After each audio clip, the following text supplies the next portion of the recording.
me feeling like I'm Akademiks. Can't this update right here back to the Diddy case. And this update is actually, what do you call it again? This update is about what happened in court today. I don't want to read through all the tweets, so I'm just going to kind of go through with this video. Otherwise, we would have to just go through the tweets, okay? Justin Combs, and before we get into what happened with these two now being dropped from the lawsuit, I want to bring in trial attorney and federal litigant. Okay, so by the way, remember the Lil Rod case that everybody was quoting to say, yo, Diddy's a monster, because it also kind of named, I think Meek Mill was named in that, and or not named, but like, you know, there was so many wild allegations. That was the Tyrone Blackburn suit. Remember, UMG was first named, I believe. That got dropped. And remember, his son was named. And apparently those people are now getting dropped. Okay? Alexis Rosenberg to talk more about this. Alexis, so good to see you. Thanks for taking the time. Thank you for having me. So before we even get into what happened with them being dropped for the case, just overall, what do you make of the allegations that were asserted against Justin Combs and Cuba Gooding Jr.? Well, there are a lot of allegations which you just outlined. But, you know, recently there was the motion to dismiss, and a lot of those were dismissed out. So we really don't have the RICO anymore. That's gone. So, yeah, the federal judge said that the civil RICO, which Tyrone Blackburn filed on behalf of Lil Rod, they said that there wasn't much basis for that, and they dismissed it. And looked like there's some more developments with some of the defendants also being dropped from the case. So that Lil Rod case, which was used to sensationalize, it was the biggest sensationalism story or lawsuit that helped in the forming the narrative for Diddy, other than that video where Diddy's seen attacking Cassie.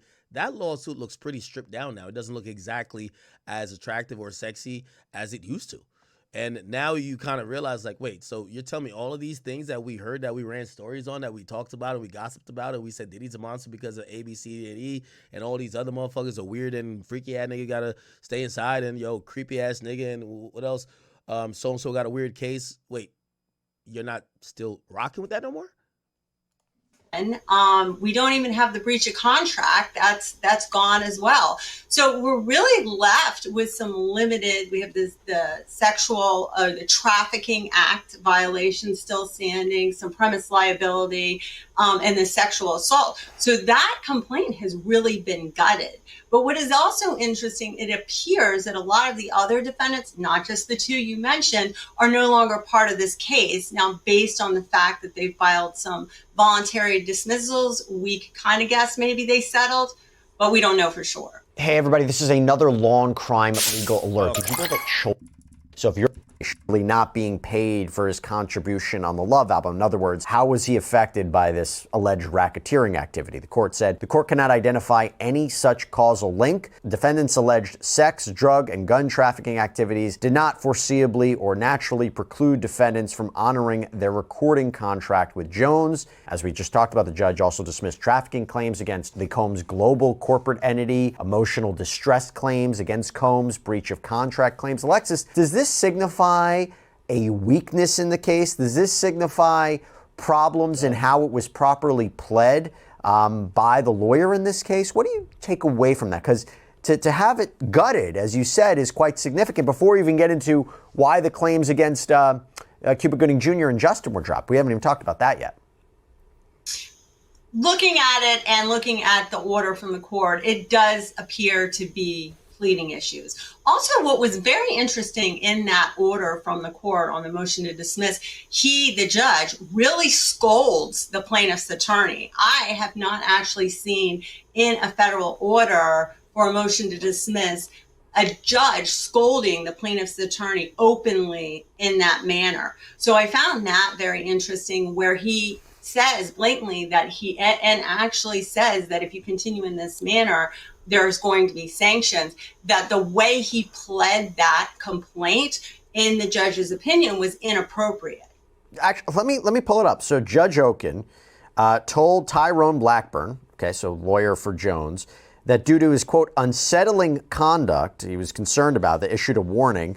Blackburn's filings are replete with inaccurate statements of law, conclusory accusations, and inappropriate ad hominem attacks on opposing counsel. Yeah, I haven't quite seen that either. And it makes me wonder, you know, we're in the middle of, we're about to start the Sean Combs criminal case.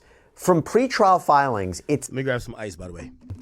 There might have been a discussion about Rodney Jones being a part of that case, maybe was interviewed by federal prosecutors, but it also seems to me, based on these filings, I'm reading between the tea leaves, that he is not going to be called as a witness, that potentially his claims couldn't be properly verified, that maybe that's why he's not being called. We don't know for sure. I remember reading a filing that said producer one, the defense was talking about producer one. I made the argument it could be Rodney Jones, but given the problems in this case, does it seem to you unlikely that he would be called as a witness in Sean Combs' criminal case? I agree with you, Jesse. And also, I think that they have tons of other witnesses, it appears, that can go and set up and testify to the elements that they need in that case without calling him. It does seem a little loose. And also, we have somebody who is participating. So I agree. I don't think they're going to call him.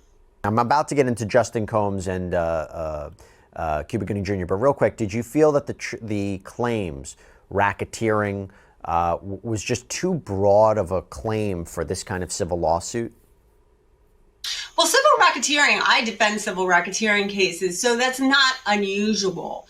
But I do find it interesting that it seems from the pleading that he really, meaning the attorney, missed some major points, because some of the points about the predicate acts and what you can and cannot have are very clear case law, which are the judge cited in the order. And the plaintiff's attorney really should have done a little more research to make sure that those acts, but you know, it could have also, not that there's any accusation by me on the plaintiff's attorney, it could have also been made for the news to give it teeth, to get it into federal court. There's various reasons to make that racketeering, cause of action.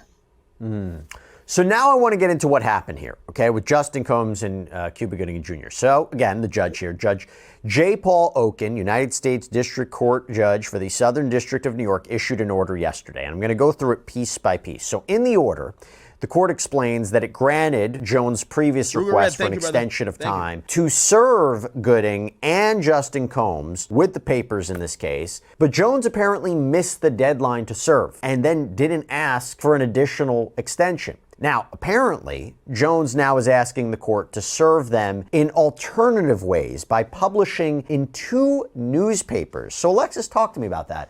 How does that work exactly? When would it work for you to publish the notices in a newspaper? How does that work? Well, first of all, this is federal court. So you can't just disregard notices, deadlines, court orders. Federal court is very strict about that, and anything you need to ask ahead of time, not after the fact. So first he got an extension, then he missed the deadline, then he turned around and asked that if he could have permission to alternatively serve them. Now, what's interesting about this is, what is the problem here? I'm not getting, this is just service. You have 90 days initially in federal court. Why didn't he try to follow the procedure? Because we're talking straight procedure. Why wasn't the straight procedure followed to get this service? That's my big question. Now, filing publication, it is a route you can do, but you have to follow the procedure of the initial. So let me give you a little bit of context. Fortunately, I've been sued, so I've been sued for many different things, dog bites, all type of bullshit. This is how it is. If I file a lawsuit against you, I need somebody who's usually a process server to give you the lawsuit. Now you've seen it. Now you need to show up and take care of it, okay? Again, you got to physically give it to somebody. Now, if you can't, for whatever reason, run into that person, but you know where they live or you know where they work, first and foremost, you have to give reasonable times to the court. So you have to document this whole process. Hey, we've been there for 3 weeks straight, random times. This person is never at home, okay? If that doesn't work, and by the way, this is cost money because you got to get some company to do this and record it to document it that it could go to the next step. So you can't hand it to them for whatever reason you don't see them. At times, they'll be like, well, you should Well, we couldn't serve them by handing it to them. But what we did was, they'll ask the judge to say, could we leave the lawsuit at their residence? So they'll do some shit like they'll tape it to your door. The judge has to agree with this, low key. The judge has to say, hey, you can't serve him this way. You could try the next method. So they'll tape it to your door, tape it to your mailbox. They got to make it very big, clear, and obvious if they're not handing it to you. And they have to take pictures and all that. We tried to give it to this motherfucker. We put it on his door, and we came back the next day. It was off the door, which means clearly somebody took it, and we're going to assume that it was served, right? So the judge might be like, that's reasonable.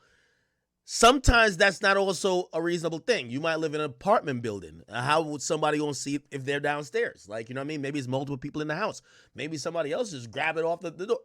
So sometimes the judge will go to be like, well, we still want you to serve them.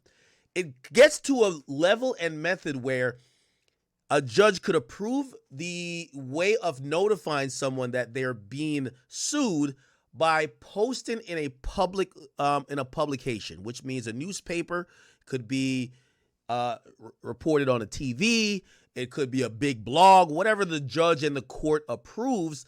Now, it becomes a little bit difficult in federal cases because sometimes these cases are filed in jurisdictions that people don't live, right? So you might be like, yeah, I posted it on ABC in New York, but the nigga lives in Florida. Like, how the hell is he gonna see it, even if it's on TV?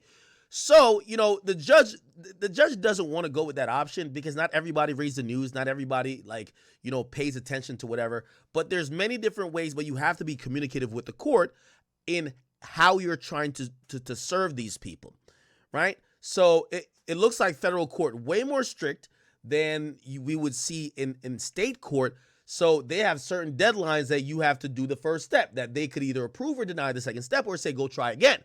It looks like the lawyer probably was a little bit lackadaisical or did not follow the proper procedure. And the judge is not going to be like, oh, we'll just take it light on you, because they have shit ton of cases. It's federal court, okay? Initial ways that you're able to serve the defendant prior to seeking alternative service, which based on the pleadings was not done. I'm going back to my civil procedure class back in law school, but I remember it briefly a little bit. But how would it actually work? So you publish your complaint in a newspaper, which newspaper, so that the defendant would see it? Is that how it works exactly? Well, alternative service, you have to do attempt to do the appropriate service that's listed in the rules of procedure. Yeah. So, which they didn't. That's why there was that hearing that showed up where the judge said, first it was a letter, tell me why, what's going on? Why haven't you had this individual served? Now, here's also what ends up happening for people who are sue happy, right? Okay, you want to go file a lawsuit against, I don't know, I want to go file a lawsuit against 50 Cent, right? I'm Joe Schmo, this and third, and especially a lot of these people who want to file lawsuits against Diddy. Here's the problem, and here's the thing when you mention all these other people. You've thrown in Cuba Gooding Jr. He's a celebrity, lives multiple locations. Sometimes he's probably in and out the country. Justin Combs, he's going to be in many high-rise apartments that, you're not going to really see him, or these big-ass mansions. This is where tangible things come in, because anybody could file a lawsuit. But then now you have to serve them. A process server, we could look it up. You got to remember, every defendant has to get served. So now you think, oh, we're just filing a lawsuit, and if we get money, we're going to bust it down with our attorney. But no, somebody has to spend that bread. So how much does process servers cost? Let's get we're just going to go with the AI thing. It costs typically between $20 to $100. I don't want to say per job. I think sometimes it's probably an hour. I don't know. Let's see. Process service fees. Okay. Price includes 3 attempts. Okay, 3 attempts, right? All right.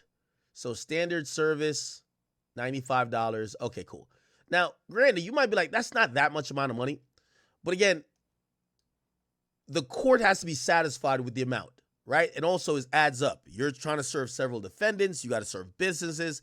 Some people might have attorneys that might say, fuck showing up and trying to hand a paper in your face. We'll just accept service on the behalf of our client.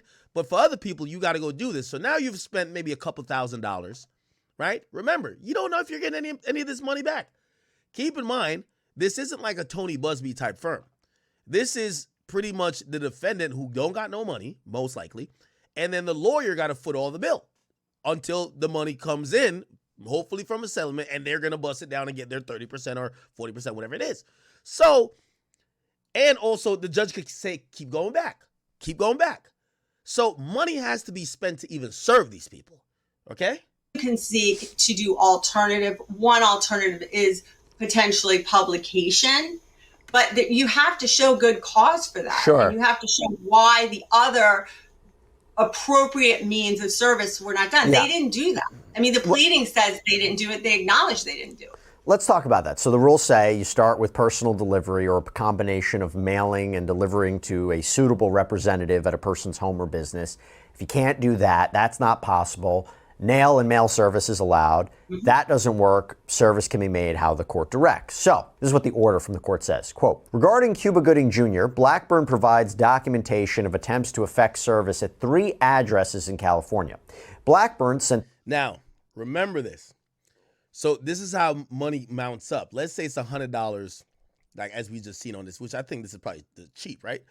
Let's say $100 for what they said, 3 attempts at one given address. These celebrities got 3, 4, 5 addresses. If you didn't find them at one address, they could, again, you have to, every address you find, you got to try to go serve. So they tried 3 times at this address, $100. 3 times at this address. Money keeps piling up. Then there's multiple defendants. You can see how this becomes thousands of dollars in the hole. The process server to the 3rd address only after the November 8th deadline had already passed, stating that the process server received the summons from Blackburn on November 10th, 2024. Despite previously claiming that he, quote, attempted to serve Gooding in New York, Blackburn provides no documentation of any such service attempts. Blackburn also did not attempt to serve Gooding in Florida, despite acknowledging that similar attempts were successful in other cases. Nor does Blackburn provide evidence that nail and mail service is impracticable. Lexis, let's start there. What do you take away from that? I think that the attorney has a problem. Why wasn't this done? But also remember that this was dismissed without prejudice. And so that means that they can turn around and refile potentially the complaint or include them and try to get appropriate service and follow the procedure. Now, I don't know if they're going to do that based on the order on the motion to dismiss and other things. The judge is playing tough ball with hardball with the lawyer. He's saying that I'm unhappy with how some of the stuff is. I'm going to dismiss it. You can refile again, but it's going to look really bad if you refile and don't follow the rules like how I wanted you to. So this is why people think that they're not going to add these guys back again. They may choose not to do that, but that is an option, and they have to do that within statute of limitations. Can Blackburn, Rodney Jones object to this, appeal this decision to dismiss the case against Cuba Gooding Jr. for failure to serve? Can they appeal that, or this is the end of the road for them? They have to now figure out what they're going to do next. That's not appealable. No, they wouldn't be able to appeal on that. Also, it's not a final because they're allowed to. They have leave to, or they're allowed to file again. So that's not an appealable thing. The question is whether they are going to refile against those 2 defendants and then try to appropriately get them served. I'll get to Justin Combs in one second. Just any rationale for why this happened or why they didn't provide, according to the court, documentation of the service attempts? Anything you can see about why that might have happened? I don't know, maybe it was office failure, miscommunication. I'm not sure. I mean, this is just kind of a simple thing. You file a complaint and you get service and you stay on top. It is a simple thing, right? It is a simple thing. It's not the hardest thing in the world. No, it's not the hardest thing. It's pretty simple. So, and it's not even an attorney thing, really. It's generally office staff. So I'm not sure. It just seems because they missed the first deadline. That's understandable. but then they get an extension and then they don't do anything. I'm leaning towards just some sort of office failure. Okay, well, that's concerning to say the least. So now let's go to Justin Combs. The court writes, quote, regarding Justin Combs, Blackburn provides a transcript of his correspondence with a process service provider showing that attempts to effect service using a process server began on October 19th, 2024. Blackburn first provided the process server with 2 incorrect addresses.